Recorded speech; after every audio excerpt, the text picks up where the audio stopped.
नमस्कार, खबर टुडे में आपका बहुत बहुत स्वागत है। आज हमारा खास कार्यक्रम कठिन अग्नि परीक्षा में हमारे साथ मौजूद हैं भाजपा से ब्यावरा के प्रत्याशी नारायण सिंह जी पवार। बहुत बहुत स्वागत है। धन्यवाद। पहले तो आपको बहुत बहुत शुभकामनाएं। नारायण सिंह पवार का विकास को लेकर क्या विजन है? भारतीय जनता पार्टी की प्रदेश की सरकार हो या केंद्र की सरकार हो, ये दोनों सरकारें और हमारी पार्टी का एजेंडा ही विकासोन्मुखी है। हिंदुस्तान की स्थिति आज से 10 साल पहले जिस दिशा में थी या मध्य प्रदेश जिस दिशा में बीमार राज्य था, दोनों सरकारों का परिणाम परिलक्षित हो रहा है। देश में नई बयार है। प्रदेश बीमार राज्य से उभर करके और एक विकसित प्रदेश के रूप में आगे बढ़ रहा है। उसी क्रम में हमारा राजगढ़ जिला और ब्यावरा विधानसभा भी आती है। ब्यावरा विधानसभा को भी लंबे समय से विकास की दरकार थी। मुझे जब पार्टी ने कार्य करने का आदेश दिया 13 से 18 में, जनता ने मुझे आशीर्वाद दिया और जो मोटी मोटी महत्वपूर्ण चीजें थी वो हमने ब्यावरा की जनता की मांग के अनुसार यहाँ के अनुसार करने का प्रयास किया। उसमें सड़क हो, बिजली हो, स्वास्थ्य हो, इरिगेशन हो, पेयजल हो, मोटी मोटी चीजों को हमने फोकस किया और हमें काफी हद तक सफलता उसमें मिली है। इसका जनता उपभोग कर रही है, लाभ ले रही है। आगे भी उसी दिशा में जनता की मांग हो, यहाँ के शहर की आवश्यकता के हिसाब से जो पार्टी का विजन, हमारा विकास का एजेंडा, उसको लेकर हम चलेंगे और जैसी आम राय उभरेगी उसका काम करेंगे। नारायण सिंह पवार टिकट लाने में सफल हो पाए, लेकिन जीतने में सफल क्यों नहीं? जीत हार जनता के ऊपर छोड़ देता हूँ मैं, और टिकट लाने में सफल नहीं होता हूँ। स्थितियां जैसी रहती है, पार्टी का पार्टी का सर्वे, समन्वय, जातिगत आधार भी कई बार जिलों में बनता है, बहुत सारी चीजें रहती है। इसके आधार पर पार्टियां एक समन्वित संगठन का जो नेतृत्व है, कई बार मंथन करने के बाद निर्णय करते हैं। कई बार निर्णय प्री भी लगते हैं। मैं अपने जीवन काल में टिकट की दौड़ में अपने आप में मैंने कभी कुछ लगाया।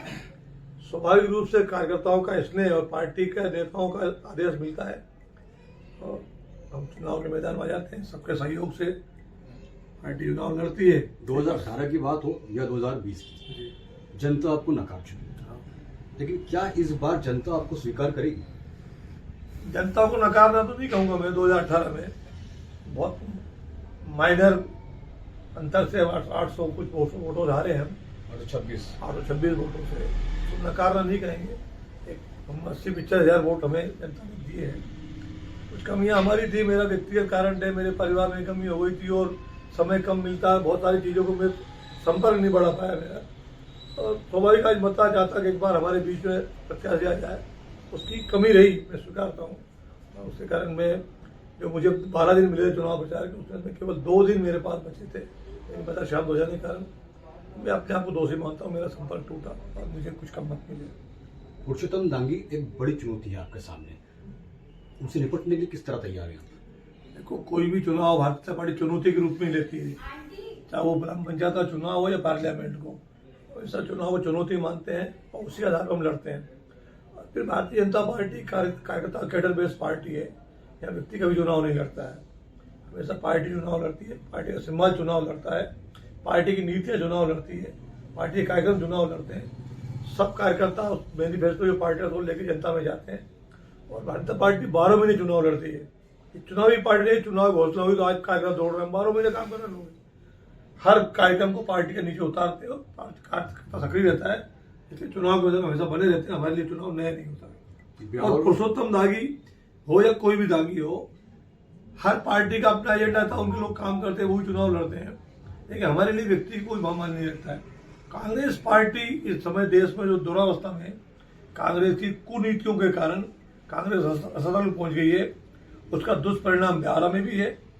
और जिस तरह कमलनाथ की 1.25 साल की सरकार और दिग्विजय सिंह के सरकार के दिन लोगों को याद है, बिजली, पानी, सड़क को लेकर के, वो लोगों को याद ताजा होती है।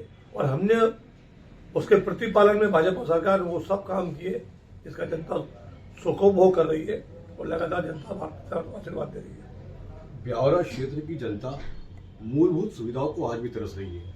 आपको भी मौका मिला था, लेकिन क्षेत्र के हालात वैसे ठीक नहीं। मुझे मौका मिला था, मेरे मौका मिलने के समय जो मेरे 5 साल के कार्यकाल में कर सकता था उसको मैंने किया। ब्यावरा की सबसे महत्वपूर्ण जल समस्या है जो वर्षों से है। जल संवर्धन के लिए भारतीय जनता पार्टी की सरकार, राज्य की सरकार ने कुशलपुरा डैम बना के दिया। हमारे पास विकल्प नहीं था पहले, कुशलपुरा से हमने पाइपलाइन गाड़ी, ब्यावरा को पानी सप्लाई होता, लेकिन चूंकि ब्यावरा बढ़ता हुआ शहर, एक कानून लगातार बढ़ रही है, यहाँ पाइपलाइनों का अभाव था। मेरे कार्यकाल में 10 करोड़ रुपए मैंने शासन से सैंक्शन कराया, शहर की टूटी फूटी लाइनों का सुधारीकरण और कॉलोनी में पाइप लाइनों का विस्तार। 10 करोड़ रुपए काम हुआ है। थोड़ा ठेकेदार की कमी कारण कहीं विलंब हुआ, कहीं थोड़ा अप डाउन हो रहा है प्रेशर का, लेकिन लोगों को राहत मिल रही है। लेकिन और बहुत जरूरत है, अभी शहर बहुत बढ़ रहा तेजी के साथ, 5-5 किलोमीटर शहर बाहर निकल गया। इसलिए आगे आने वाले समय में यदि भाजपा की सरकार और हम लोग काम करने का अवसर जनता में देगी तो निश्चित रूप से वो पूर्ति करेंगे। एक आखिरी सवाल का जवाब और दे दीजिए, अगर नारायण सिंह जी पवार जीत कर आते हैं तो पहले वो किन चीजों पर काम करेंगे? जनता की मूलभूत आवश्यकता है। ब्यावरा शहर के अंदर ट्रैफिक की बहुत दबाव है, हमारे पास वैकल्पिक मार्ग नहीं है। हम प्रयास करेंगे कोई वैकल्पिक मार्ग, कोई ब्यावरा में निर्गम आगम के बने। ब्यावरा शहर में मंडी हमारी बहुत बड़ी है, मंडी का प्रांगण छोटा पड़ रहा, हम शासन का सभी प्रयास करेंगे कोई बड़ा प्रांगण हमें आसपास कहीं मिल जाए। ब्यावरा में उद्योगी शून्य है जैसा एक प्रकार का। मेरे पहले कार्यकाल में मैंने बहुत प्रयास किया, लेकिन उस समय 13 से 18 जब मेरा कार्यकाल था तो जब सड़कें हमारी पूरी खराब थी, राष्ट्रीय राजमार्ग, हमारे पास डैम तैयार नहीं थे पानी के, बिजली का हमारे पास बड़ा स्ट्रक्चर नहीं था, इसलिए उद्योगपति आकर्षित नहीं हो पाए। कई लोगों ने, सरकार ने उनको यहाँ आमंत्रित किया, जगह दिखाई, लेकिन वो ढांचागत विकास के कारण उद्योगपति तैयार नहीं हुए। आज हमारे पास बिजली पर्याप्त है, पानी पर्याप्त है, सड़कों का जाल हमारा सब